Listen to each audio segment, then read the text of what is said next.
ओम दुर्गे नमः। शब्दों को क्षमता की क्षमता की। लोभ के वशीभूत होकर मनुष्य अनेक प्रकार के पाप करते रहते हैं। उस समय मनुष्य को परलोक का किंचित मात्र थोड़ा सा भी भय नहीं रहता है। लोभ के वश में होकर मनुष्य दूसरों का धन हड़पने के लिए मन कर्म वचन से सदा तत्पर रहता है। देवता की आराधना भक्ति करके मनुष्य देवताओं से धन की कामना करते हैं। यह निश्चित है कि देवता अपने हाथों से धन उठाकर मनुष्य को देने में पूरी तरह समर्थ नहीं है। लोभ और मोह से घिरे हुए मनुष्य का तीर्थ दान वेद अध्ययन सब व्यर्थ हो जाता है। मनुष्य का किया हुआ सारा कर्म ना करने के बराबर हो जाता है। कथा महाभारत से बहुत ही सुंदर अद्भुत है। जयद्रथ लोभ के कारण ही द्रौपदी का हरण किया और उसने बहुत ही दुख सहा लोभ के वशीभूत होकर। पूर्व काल की बात है, जब मुनियों के पवित्र आश्रम में द्रौपदी निवास कर रही थी पांचों पांडवों के साथ। उसी समय एक दिन पांचों भाई शिकार खेलने के लिए वन में चले गए और द्रौपदी मुनियों के साथ आश्रम में रह रही थी। धौम ऋषि थे, अत्रि ऋषि थे, चमन थे, भृगु ऋषि थे, सभी और अन्य ऋषि निवास कर रहे थे आश्रम में। भरद्वाज मुनि भी थे और अन्य ऋषि भी थे, सभी विराजमान थे। सभी मुनि वेद पाठ कर रहे थे। इसी समय मुनियों का समुदाय था, सभी मुनि वेद अध्ययन का पाठ कर रहे थे। उसी आश्रम में द्रौपदी अपनी दासियों के साथ निर्भय होकर रह रही थी। और पांचों पांडव शिकार खेलने के लिए एक दिन जंगल में चले गए। एक जंगल से दूसरे, दूसरे तीसरे और जंगल में निकल गए। उसी समय सिंधु नरेश जयद्रथ वेद ध्वनि सुनकर अपनी सेना के साथ आश्रम में आ गया। वेद पाठ सुनकर राजा जयद्रथ मुनियों के दर्शन की इच्छा से शीघ्रता पूर्वक रथ से उतरा और मुनियों के सामने आ गया। मुनियों को प्रणाम किया, उनके दर्शन किए और जयद्रथ हाथ जोड़कर वहीं पर बैठ गया। इसके बाद जब मुनियों की पत्नियां भी आईं और वह भी वहीं बैठ गईं और मुनियों की पत्नी ने पूछा कि ये राजा कौन है। तब मुनियों ने कहा, ये राजा जयद्रथ हैं।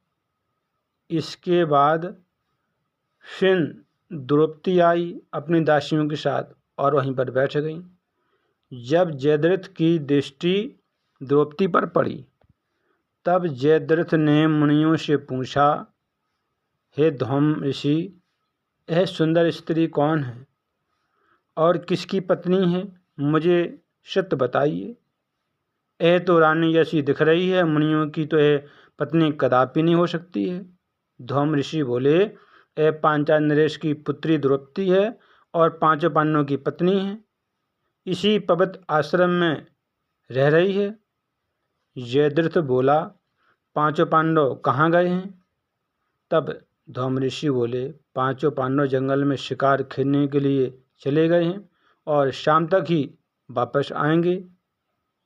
तब मुनियों का वचन सुनकर राजा जयद्रथ अपने आसन से उठा और द्रौपदी के पास पहुंच गया। द्रौपदी की सुंदरता को देखने लगा, द्रौपदी से बात करने लगा, कहने लगा, द्रौपदी तुम बहुत ही सुंदर हो, तुम ठीक हो, कुशल हो, तुम इधर बहुत दुखी रह रही हो, तुम मेरे साथ चलो। तब द्रौपदी ने कहा, तुम शीघ्र यहाँ से निकल जाओ, अभी थोड़ी ही देर में पांचों पांडव आ रहे होंगे जंगल से शिकार खेलकर। द्रौपदी के कहने पर राजा जयद्रथ कामातुर हो गया, काम के वशीभूत हो गया और द्रौपदी का हरण करने के लिए तैयार हो गया। द्रौपदी का हाथ पकड़ा और कहा, चलिए मेरे साथ। द्रौपदी ने बहुत मना किया लेकिन जयद्रथ नहीं माना। मुनियों ने कहा, जयद्रथ तुम गलत कर रहे हो, लेकिन ऋषि मुनियों की एक बात नहीं मानी और द्रौपदी का हाथ पकड़ा और द्रौपदी के साथ जबरदस्ती करने लगा। जयद्रथ बोला, तुम मेरे साथ चलो। द्रौपदी बोली, मेरे पति आते ही होंगे और तुम मेरे ननद के पति हो। तब जयद्रथ बोला, द्रौपदी, मैं तुम्हारा भी पति बन सकता हूँ, तुम बहुत दुखी हो, मेरे साथ चलो। तब द्रौपदी बोली, जयद्रथ, तुम मुझे अकेला मत समझो, मेरे पति आते ही होंगे।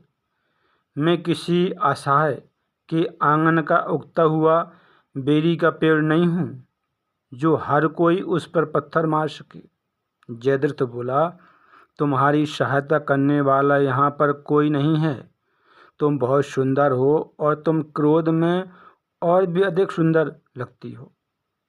इसके बाद जयद्रथ बोला, तुम वाद विवाद में समय नष्ट करो, मेरे साथ चलो। तुम यूं ही बात बात करती रहोगे, समय नष्ट हो जाएगा, तुम शीघ्र ही मेरे साथ चलो। और द्रौपदी का हाथ पकड़ा और जयद्रथ ने अपने रथ पर बिठा लिया। द्रौपदी बोली, हे दुष्ट नीच, अब तेरा शीघ्र ही विनाश होगा, निश्चित है। लेकिन द्रौपदी के बहुत समझाने कहने पर, भरा बोला कहने पर भी जयद्रथ नहीं माना, क्योंकि जयद्रथ द्रौपदी की सुंदरता पर मोहित था। और जयद्रथ ने द्रौपदी का हाथ पकड़कर रथ पर उठा के बैठा लिया और ले जाने लगा। द्रौपदी का हरण कर लिया जयद्रथ ने। तब पांचों पांडव शिकार खेलकर जंगल से आए। आश्रम में देखा कि द्रौपदी नहीं है। मुनियों से पूछा। मुनियों ने बताया कि राजा जयद्रथ ने द्रौपदी का हरण कर लिया और हरण करके रथ में बैठा के ले गया है। जयद्रथ ने किसी की एक नहीं मानी। तब पांचों पांडव द्रौपदी की खोज में गए तो अर्जुन भीम बोले, युधिष्ठिर भैया तुम इधर रुको, हम दोनों लोग जा रहे हैं द्रौपदी की खोज करने के लिए। और वो आश्रम में ही रुक गए और दोनों भाई द्रौपदी की खोज करने के लिए गए। तब अर्जुन ने अपने तीर से जयद्रथ का रास्ता रोक दिया। कहा, जयद्रथ अभी 5 किलोमीटर यानी कि 2 कोस ही चल पाया होगा।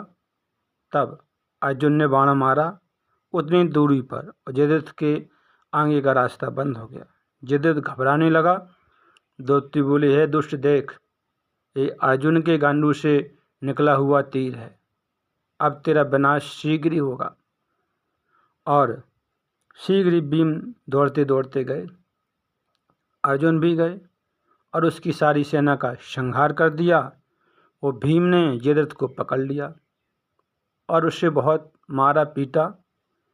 इसके बाद भीम तो उसका वहीं वध कर दे रहा था, लेकिन अर्जुन ने कहा, नहीं भाई रुको, इसका वध मत करो, राजा के पास ले चलो, अपने भाई युधिष्ठिर के पास।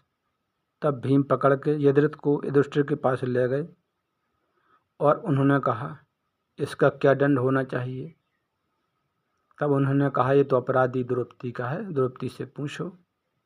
द्रौपदी ने कहा, ये हमारे स्वामी का दास बनेगा। और बहुत उसे दुख दिया, बहुत प्रताड़ित किया, उसका बहुत भरी मुनियों के समाज में अपमान किया। लोभ के वशीभूत होकर जयद्रथ ने द्रौपदी का हरण किया था, अकेली स्त्री समझकर, और बाद में कितना दुख पाया।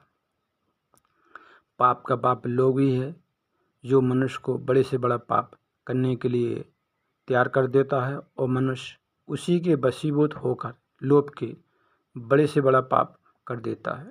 जैसे जयद्रथ ने किया, द्रौपदी का अपहरण करके पाया तो कुछ नहीं, सिर्फ दुख ही दुख पाया। पांचों पांडवों ने उसे बहुत दुख दिया, बहुत अपमानित किया, बहुत दंड दिया, सब सहा। सिर्फ एक सुंदर स्त्री के पीछे लोभ के वशीभूत होकर द्रौपदी का अपहरण किया। बहुत ही सुंदर अद्भुत कथा थी महाभारत से। कथाओं को सुनते रहें। फिर मिलेंगे अगली बार एक खास वीडियो के साथ। तब तक आप देखते रहिए इस चैनल को, कथा को सुनते रहें, काम करते रहें, मैया का नाम जपते रहें। शक्तों को क्षमता की।